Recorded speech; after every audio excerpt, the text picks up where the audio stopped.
something big in store at your Rona. They pay the taxes when you spend $100 or more. Now that is big. Whether you're doing quick updates or starting a bigger home improvement project, Rona has got you covered. Find everything you need from painting to flooring to decking items. So don't miss out. Stop by Rona until Sunday because they're paying the taxes for you when you spend $100 or more.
bad, but I wrote it to represent a lot of people because we're all experiencing these thoughts, but not everyone experiences every thought.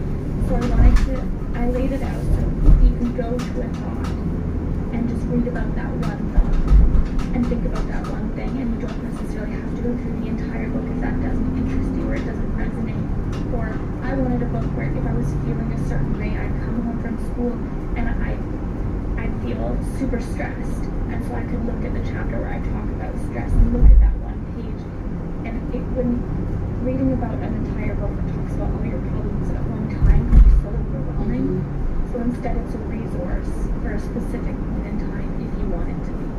It's funny because that's one of the questions that my son actually wanted me to ask you, is if you ever find yourself going back now and reading any portion of it based on what you're going through. So you answered. So that is absolutely beautiful.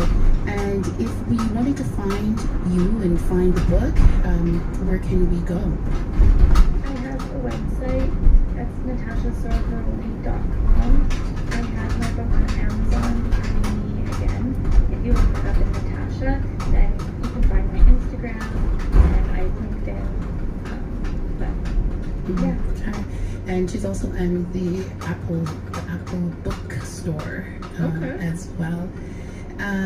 Thank you so much, and thank you for providing a service that I think will help so many young people, and as I mentioned before, even helping parents understanding what some of the issues that their kids could be going through that might hopefully encourage them to start the conversation as well. So I do hope that a lot of people pick up the book and give it a chance, give it a read. I think that a lot of folks can benefit from what you have written.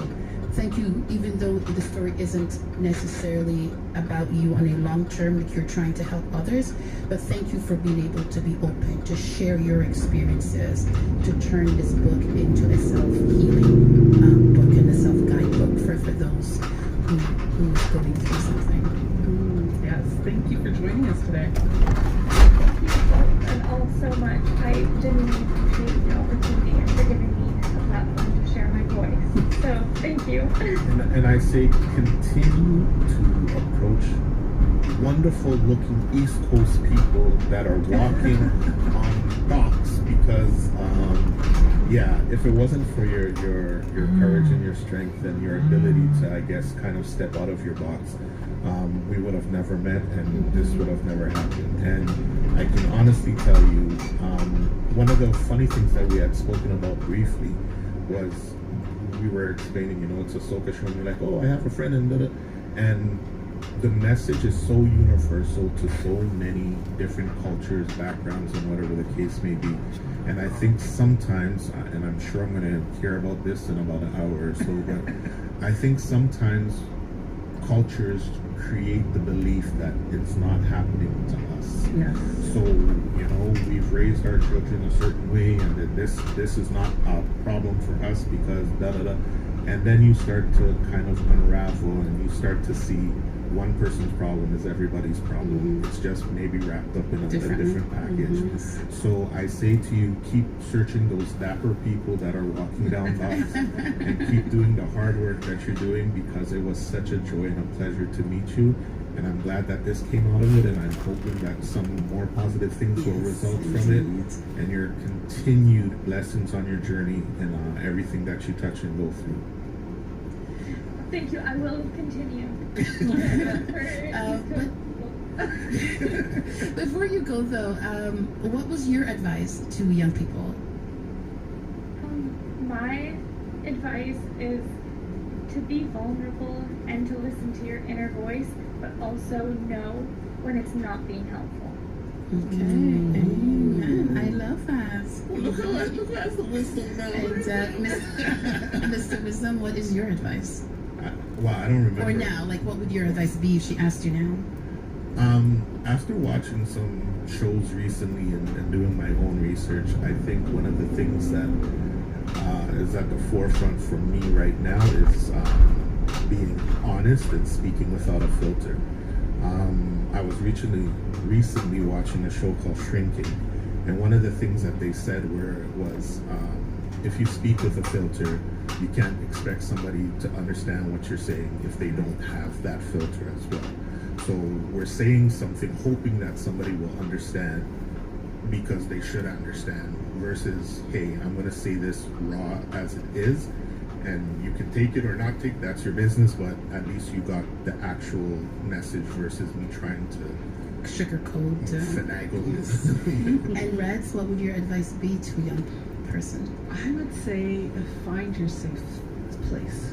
You need to have people that you can confide in who are going to tell you the truth and give you a shake at times when you need it. I don't mean to interrupt, but that's what you just said is a lot of times we think safe is the place where we get to hear what we want to hear.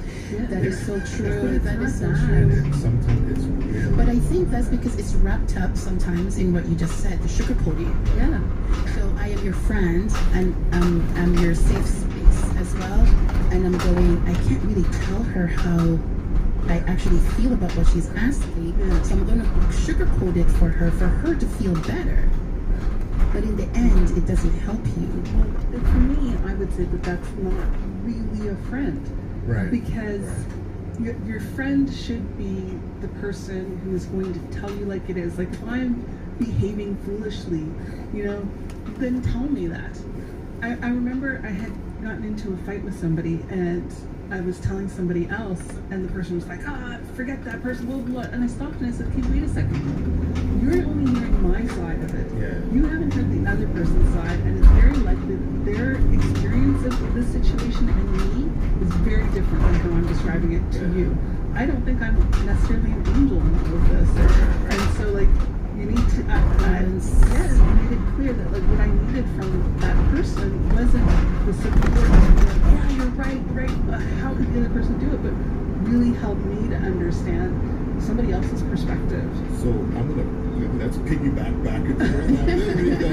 I was gonna say, in addition to your addition, on top of the addition is an understanding that not everybody is a friend. Yes. Some people are just acquaintances, and that's okay. Absolutely. Right? But you really need to gather and hold on to the people who will look you in your heart and be like, yeah, I'm glad that's what. Yeah, no. Yeah. And sometimes it hurts and it stings, but